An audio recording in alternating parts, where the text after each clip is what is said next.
ಕರಗ ಶಕ್ತಿಯೋತ್ಸವಕ್ಕೆ ಕ್ಷಣಗಣನೆ ಹಿನ್ನೆಲೆ ಧರ್ಮರಾಯ ದೇಗುಲಕ್ಕೆ ಮುಖ್ಯಮಂತ್ರಿ ಸಿದ್ದರಾಮಯ್ಯ ಅವರು ಭೇಟಿಯನ್ನ ಕೊಟ್ಟಿದ್ದಾರೆ. ಇನ್ನು ಸಿಎಂಗೆ ಕುಂಕುಮ ಇಟ್ಟು ಪೂರ್ಣ ಕುಂಭ ಸ್ವಾಗತವನ್ನ ಕೊಡಲಾಯಿತು. ದೇವಿ ದರ್ಶನವನ್ನ ಮಾಡಿ ಮಂಗಳಾರತಿಯನ್ನ ಪಡೆದರು ಮುಖ್ಯಮಂತ್ರಿ ಸಿದ್ದರಾಮಯ್ಯ ಅವರಿಗೆ ಹೂವಿನ ಹಾರ ಹಾಕಿದ ಆಡಳಿತ ಮಂಡಳಿ.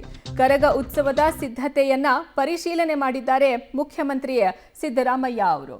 ಇನ್ನು ಮುಖ್ಯಮಂತ್ರಿ ಸಿದ್ದರಾಮಯ್ಯ ಅವರು ಧರ್ಮರಾಯ ಸ್ವಾಮಿ ದೇಗುಲಕ್ಕೆ ಭೇಟಿ ಕೊಟ್ಟರು. ಅಲ್ಲಿನ ಸಿದ್ಧತೆ ಹೇಗೆ ನಡೀತಾ ಇದೆ, ಪ್ರಸಿದ್ಧ ಬೆಂಗಳೂರಿನ ಕರಗ ಉತ್ಸವಕ್ಕೆ ಅಲ್ಲಿ ಯಾವ ರೀತಿ ಸಿದ್ಧತೆ ನಡೀತಾ ಇದೆ ಅನ್ನೋದರ ಪರಿಶೀಲನೆಯನ್ನ ಮಾಡಿದ್ರು. ಇನ್ನು ಸಿಎಂ ಅವರಿಗೆ ದೇವರ ದರ್ಶನವನ್ನ ಪಡೆದ್ರು, ಮಂಗಳಾರತಿಯನ್ನ ಪಡೆದಿದ್ದಾರೆ. ಇನ್ನು ಅವರಿಗೆ ಹೂವಿನ ಹಾರವನ್ನ ಹಾಕಲಾಯಿತು. ಪೂರ್ಣಕುಂಭ ಸ್ವಾಗತವನ್ನು ಮುಖ್ಯಮಂತ್ರಿ ಸಿದ್ದರಾಮಯ್ಯ ಅವರಿಗೆ ನೀಡಲಾಯಿತು.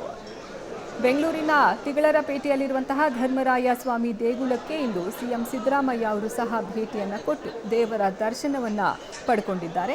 ಈ ವೇಳೆ ಅವರಿಗೆ ಪೂರ್ಣಕುಂಭ ಸ್ವಾಗತವನ್ನ ಕೋರಲಾಯಿತು. ಇದೇ ವೇಳೆ ಅವರು ಅಲ್ಲಿ ಯಾವ ರೀತಿ ಕರಗ ಉತ್ಸವಕ್ಕೆ ನಡೀತಾ ಇದೆ ಎಲ್ಲ ಸಿದ್ಧತೆ ಅನ್ನೋದನ್ನ ಪರಿಶೀಲಿಸಿದ್ರು. ಇನ್ನು ಹೂವಿನ ಕರಗ ಯಾವ್ಯಾವ ಮಾರ್ಗದಲ್ಲಿ ಸಾಗುತ್ತೆ ಅನ್ನೋದನ್ನ ನಾವು ನೋಡ್ತಾ ಹೋಗೋದಾದ್ರೆ, ಮೊದಲಿಗೆ ತಿಗಳರಪೇಟೆಯಲ್ಲಿರುವಂತಹ ಧರ್ಮರಾಯ ಸ್ವಾಮಿ ದೇಗುಲದಿಂದ ಈ ಉತ್ಸವದ ಮೆರವಣಿಗೆ ಶುರುವಾಗುತ್ತೆ.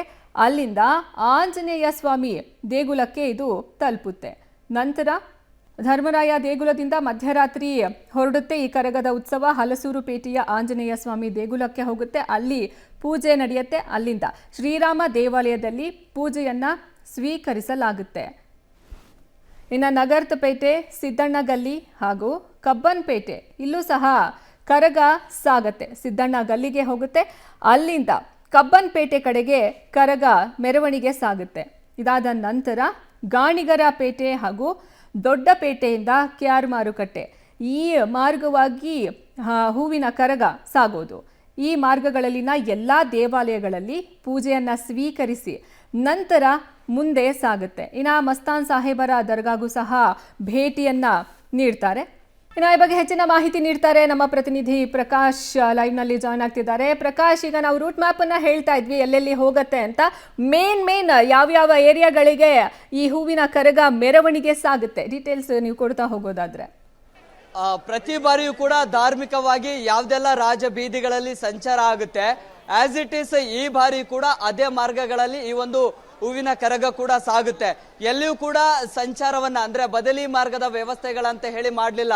ಆಯಾ ಏರಿಯಾಗಳಲ್ಲಿ ಆಯಾ ಬೀದಿಗಳಲ್ಲಿ ಎಂಟ್ರಿ ಆಗ್ತಾ ಇದ್ದ ಹಾಗೆ ಅಲ್ಲಿನ ಭಕ್ತರು ಕೂಡ ಆ ಒಂದು ಮೆರವಣಿಗೆಯನ್ನ ಕಣ್ತುಂಬಿಸಿಕೊಳ್ಳುವಂಥದ್ದು, ಜೊತೆಗೆ ದೇವರ ದರ್ಶನವನ್ನ ಪಡೆಯುವಂಥದ್ದು ಅದೆಲ್ಲವೂ ಕೂಡ ಆಗುತ್ತೆ. ಪ್ರತಿ ಬಾರಿ ಧಾರ್ಮಿಕವಾಗಿ ಯಾವ್ದೆಲ್ಲ ರೂಟ್ಗಳಿಗೆ ಈ ಒಂದು ಕರಗ ಹೋಗುತ್ತೆ ಅದೇ ಮಾರ್ಗವಾಗಿನೇ ಈ ಬಾರಿ ಕೂಡ ಹೋಗುತ್ತೆ. ಆದ್ರೆ ಒಂದಿಷ್ಟು ಗೊಂದಲಗಳಿತ್ತು, ಈ ಬಾರಿ ಒಂದಿಷ್ಟು ರೂಟ್ಗಳನ್ನ ಬದಲಾವಣೆ ಮಾಡ್ತಾರೆ ಅಂತ. ಆದ್ರೆ ಅದು ಯಾವುದು ಕೂಡ ಆಗೋದಿಲ್ಲ ಅಂತ ಹೇಳಿ ದೇವಸ್ಥಾನದ ಆಡಳಿತ ಮಂಡಳಿ ಕೂಡ ಸ್ಪಷ್ಟಪಡಿಸಿತ್ತು. ಅದಕ್ಕೆ ಸಂಬಂಧಪಟ್ಟಂತೆ ಒಂದಿಷ್ಟು ರೂಟ್ ಮ್ಯಾಪ್ ಅನ್ನು ಕೂಡ ಮಾಡಿಕೊಳ್ಳಲಾಗಿದೆ. ಆ ರೂಟ್ ಮ್ಯಾಪ್ಗೆ ತಕ್ಕಂತೆ ಪೊಲೀಸರ ಭದ್ರತೆಯನ್ನು ಕೂಡ ಆಯಾ ಪಾಯಿಂಟ್ಗಳಲ್ಲಿ ನಿಯೋಜನೆ ಮಾಡಲಾಗುತ್ತೆ. ಪ್ರಮುಖವಾಗಿ ಒಂದಿಷ್ಟು ಹಿಂದೂ ದೇವಸ್ಥಾನಗಳಿಗೆ ಆದ ಬಳಿಕ ಒಂದು ದರ್ಗಾಗೆ ಅಲ್ಲಿ ಈ ಒಂದು ಕರಗವನ್ನ ಹೊತ್ತು ಸಾಕ್ತಾರೆ. ಆ ಒಂದು ದರ್ಗಾದಲ್ಲಿ ಕೂಡ ಒಂದಿಷ್ಟು ಪೂಜೆ ಜೊತೆಗೆ ಅಲಂಕಾರ ಅಂದ್ರೆ ಅಲ್ಲಿ ಏನು ವಿಧಿವಿಧಾನ ಅಥವಾ ಪದ್ಧತಿ, ಸಾಂಪ್ರದಾಯಿಕ ಪದ್ಧತಿ ಏನಿರುತ್ತೆ ಅದೆಲ್ಲವನ್ನ ಕೂಡ ಮುಗಿಸ್ಕೊಂಡು ಮತ್ತೆ ಹಾಗೆ ಮುಂದಕ್ಕೆ ಹೋಗುವಂತಹ ಎಲ್ಲ ವ್ಯವಸ್ಥೆಗಳನ್ನು ಕೂಡ ಮಾಡಿಕೊಳ್ಳಲಾಗುತ್ತೆ. ಅದರ ಜೊತೆಗೆ ಆಯಾ ರಾಜಬೀದಿಗಳಲ್ಲಿ ಸಂಚಾರ ಮಾಡುವಾಗ ಯಾವುದೇ ಅಡೆತಡೆಗಳು ಆಗಬಾರ್ದು ಅನ್ನುವಂತಹ ಕಾರಣಕ್ಕಾಗಿ ಕರಗವನ್ನ ಹೊತ್ತು ಯಾರು ಹೋಗ್ತಾರೆ ಅರ್ಚಕರು, ಅವರ ಮುಂಭಾಗದಲ್ಲಿ ವೀರಕುಮಾರರು ಅಂತ ಹೇಳಿ ಇರ್ತಾರೆ. ಅವರು ಯಾರನ್ನ ಕೂಡ ಸಾರ್ವಜನಿಕರನ್ನ ಹತ್ರಕ್ಕೆ ಬಿಡ್ಕೊಳ್ಳಾರ್ದೆ ಅದು ಸುಗಮವಾಗಿ ಹೋಗೋದಕ್ಕೆ ಒಂದಿಷ್ಟು ವ್ಯವಸ್ಥೆಗಳನ್ನ ಕೂಡ ಮಾಡಿಕೊಳ್ಳಲಾಗುತ್ತೆ. ಒಂದಿಷ್ಟು ಜನ ಇದ್ದಾರೆ, ನೇರವಾಗಿ ಅವ್ರನ್ನ ಮಾತನಾಡಿಸ್ತಾ ಹೋಗ್ತೀನಿ. ಸರ್, ಎಲ್ಲಿಂದ ಬಂದಿದ್ರಿ?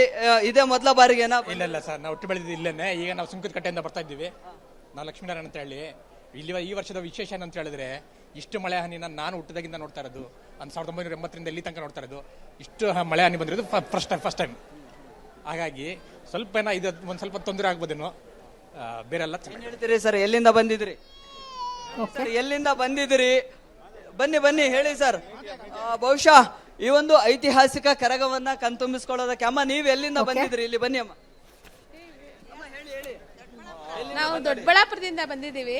ನಾವು ಮಾವ ಅತ್ತೆ ಎಲ್ಲ ಇಲ್ಲೇ ಇದ್ದಿದ್ದು, ಸುಮಾರು ವರ್ಷಗಳೇ ಆಗೋಯ್ತು. ಈ ಸಾರಿ ನೋಡ್ಬೇಕು ಅಂತ ದೊಡ್ಡಬಳ್ಳಾಪುರ. ದೊಡ್ಡಬಳ್ಳಾಪುರ. ಅರ್ಪಿತಾ, ಐತಿಹಾಸಿಕ ಹಿನ್ನೆಲೆ ಇರುವಂತಹ ಈ ಕರಗವನ್ನ ಕಣ್ತುಂಬಿಸ್ಕೊಳ್ಳೋದಕ್ಕೆ ರಾಜ್ಯದ ಬೇರೆ ಬೇರೆ ಜಿಲ್ಲೆಗಳಿಂದಲೂ ಕೂಡ ಇದೀಗ ಧರ್ಮರಾಯ ದೇವಸ್ಥಾನಕ್ಕೆ ಬರ್ತಾ ಇದ್ದಾರೆ. ಅರ್ಪಿತಾ, ಧನ್ಯವಾದ ಪ್ರಕಾಶ್ ನಿಮ್ಮೆಲ್ಲ ಮಾಹಿತಿಗಾಗಿ.